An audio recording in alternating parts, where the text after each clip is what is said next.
সাদাকাতুল ফিতরের খাত হচ্ছে শুধুমাত্র ফকির এবং মিসকিনগণ। এই বিষয় নিয়ে আলেমদের মধ্যে দ্বিমত থাকলেও এটা বিশুদ্ধ বক্তব্য, যেহেতু আল্লাহ রাসূল সাল্লাল্লাহু আলাইহি ওয়াসাল্লামের সরাসরি হাদিসের মধ্যে রয়েছে তু'মাতাল লিল মাসাকিন। রাসূলুল্লাহ সাল্লাল্লাহু আলাইহি ওয়াসাল্লাম বিষয়টাকে এখানে সুনির্দিষ্ট করে দিয়েছেন সাদাকাতুল ফিতরের উজুবের সাথে, যে অপরিহার্যতার সাথে, বাধ্যবাধকতার সাথে এই বক্তব্য সুনির্দিষ্ট করা হয়েছে এটি শুধুমাত্র ফকির এবং মিসকিনদের জন্য।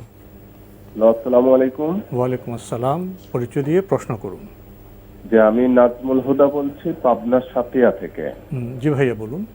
যে আমার দুটি প্রশ্ন করুন।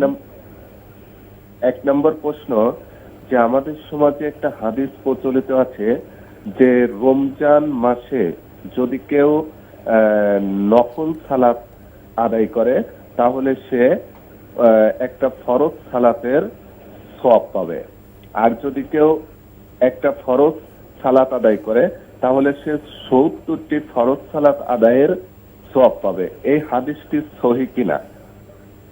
আর দ্বিতীয় প্রশ্ন, সাদাকাতুল ফিতর কাদেরকে দিতে হবে? জি, দ্বিতীয় প্রশ্ন হচ্ছে সাদাকাতুল ফিতর কাদেরকে দিতে হবে? সাদাকাতুল ফিতর জি, কাদেরকে দিতে হবে? জি জি জি, ধন্যবাদ আপনাকে। প্রথম প্রশ্ন আপনি করেছেন যে একটি হাদিস প্রচলিত রমজানের নফলের সালাতের সওয়াব ফরজের মতো হয়, আর ফরজের সওয়াবটা ৭০ গুণ বেড়ে যায়। এই মর্মে যে হাদিসটি উল্লেখ করা হয় থাকে, হাদিসটি ইমাম নাসাই রাহিমাহুল্লাহ তাআলা তার সুনানের মধ্যে বর্ণনা করেছেন, কিন্তু সনদের দিক থেকে হাদিসটি গ্রহণযোগ্য নয়, বক্তব্যের দিক থেকেও হাদিসটি গ্রহণযোগ্য নয়। কারণ আমরা জানি যে রমাদান মাসে এবং অন্যান্য সময় আল্লাহ সুবহানাহু ওয়া তাআলা আল্লাহর বান্দাদের ইবাদতগুলোকে আল্লাহ রাব্বুল আলামিন ১০ গুণ থেকে ৭০০ গুণ পর্যন্ত বর্ধিত করে দেন, বাড়িয়ে দেন। সুতরাং এখানে ৭০ গুণের প্রশ্নই আসে না। তাই রমাদান মাসের কোনো নফল ইবাদত এটাকে ফরজ ইবাদতের মতো মর্যাদা দেওয়া হবে, আবার কোনো ফরজকে ৭০ গুণ বাড়িয়ে দেওয়া হবে।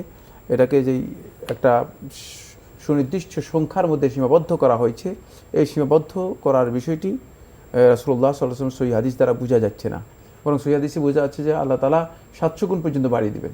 সেখানে হাদিসে কুদসির মধ্যে আল্লাহ সুবহানাহু ওয়া তাআলা কথা বলেছেন এবং একেবারে সহিহ রিওয়ায়াত দ্বারা সাব্যস্ত হয়েছে, সহিহ বুখারীর হাদিস, বুখারী এবং মুসলিমের হাদিস।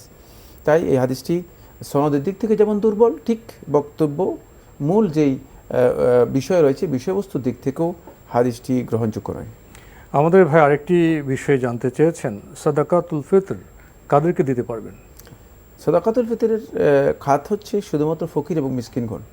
এই বিষয় নিয়ে আলেমদের মধ্যে দ্বিমত থাকলেও এটা বিশুদ্ধ বক্তব্য, যেহেতু আল্লাহ রাসূল সাল্লাল্লাহু আলাইহি ওয়াসাল্লামের সরাসরি হাদিসের মধ্যে রয়েছে তু'মাতাল লিল মাসাকিন।